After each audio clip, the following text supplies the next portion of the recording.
పాకిస్తాన్ ఉద్దేశం ఏంటంటే ఆ దేశాన్ని తగలబెట్టడం.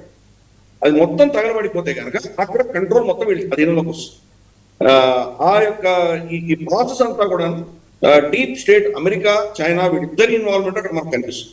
ఇందాక వారు చెప్పారు, కొనల్ పరమేశ్వర్ చెప్పారు లాల్ మొనీర్ హాట్ అని, అక్కడ చైనా ప్రభావం మనకు కనిపిస్తుంది. అలాగే తీస్తా రివర్ కి సంబంధించిన ప్రాజెక్ట్స్ అన్ని కూడా చైనా ముందుకు వచ్చింది చేయడానికి. అలాగే చట్టగాం దగ్గర కొన్ని పోర్ట్ కి సంబంధించిన అంశాలు చైనాకి కాంట్రాక్ట్ ఇచ్చేటువంటి ప్రయత్నం జరుగుతోంది.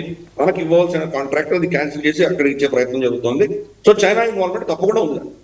రెండు అమెరికన్ డీప్ స్టేట్, దీంట్లో మనకు డౌట్ ఏం లేదు. ఆఫ్ కోర్స్ ఇది అమెరికన్ డీప్ స్టేట్ ఇన్వాల్వ్ అయి ఉంది. మనకు మహమ్మద్ యూనిస్ వచ్చేసి క్లింటన్ కుటుంబానికి సంబంధించినటువంటి నల్లధనాన్ని ఈ రౌండ్ ట్రిప్పింగ్ చేయడము, తర్వాత వాళ్ళకి సంబంధించిన హవాలా ట్రాన్సాక్షన్స్ అన్ని చేశాడు కాబట్టి అతన్ని అంత పెద్ద ఎత్తున వాళ్ళు నోబెల్ ప్రైజ్ ఇప్పించడం ఇవన్నీ చేశారు. So deep state American involvement విపరీతంగా ఉంది.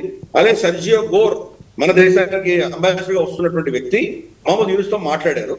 మాట్లాడి ఇచ్చిన హ్యాండ్ అవుట్స్ లో ఆయన చెప్పింది ఏంటంటే వాణిజ్యం బాగా పెంచుకుందామని, తర్వాత ఇటువంటి అంశాలు వాడు మాట్లాడారు. కానీ ఎక్కడ కూడాను అక్కడ జరుగుతున్న అల్లర్లు ఆపండి, హిందువుల మీద జరుగుతున్న దాడులు ఆపండి ఏం చెప్పలేదు.